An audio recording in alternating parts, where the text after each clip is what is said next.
And then, talking about other programs, we mentioned that there are programs that train technique and form specific.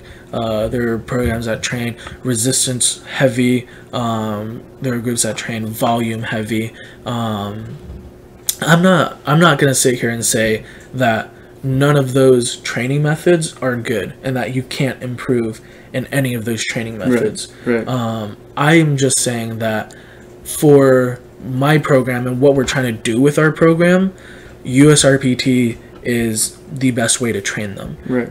We don't have a lot of athletes that stay with us the 4 years throughout their college tenure, which is fine, right? Because we want them to focus on their career and focus on things past swimming.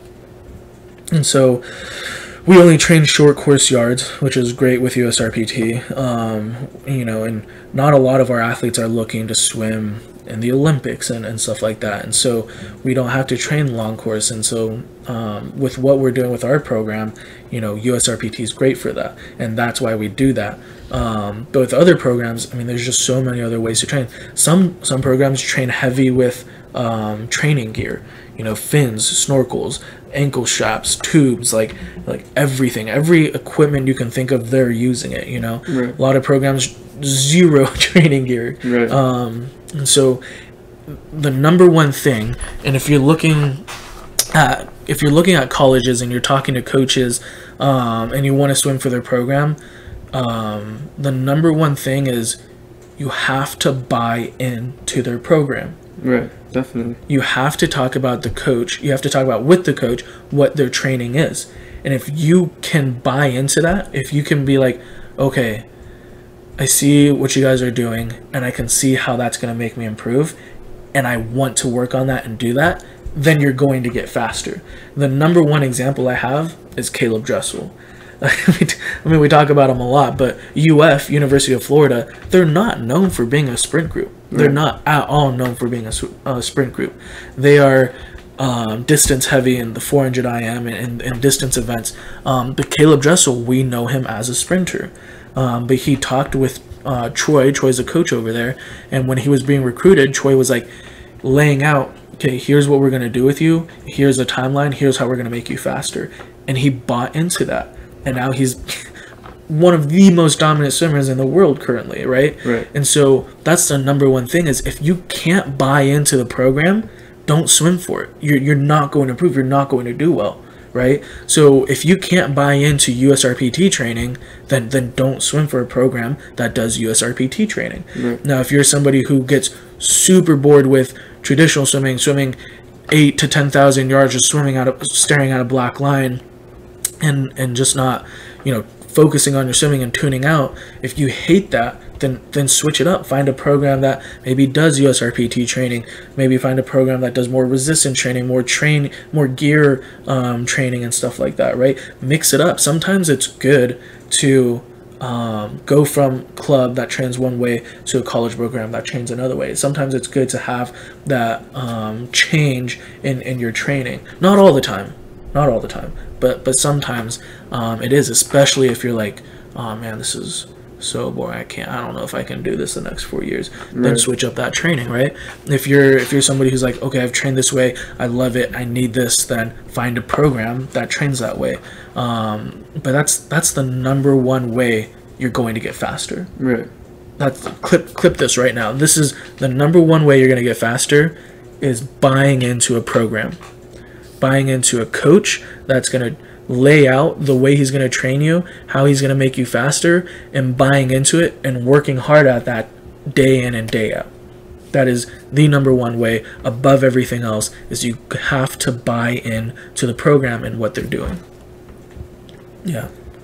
Anything you want to add? Yeah, so we talk a lot about USRPT and traditional. People probably gonna be like, why USRPT? Well, we train USRPT for our club team, and we also think that's the best way of training. But everybody's also different, right? So everybody, might not get better with USRPT, and they might get better with gear-driven practices and stuff like that. So you also want to find like what type of training that you like, and that will go a long way. Yeah.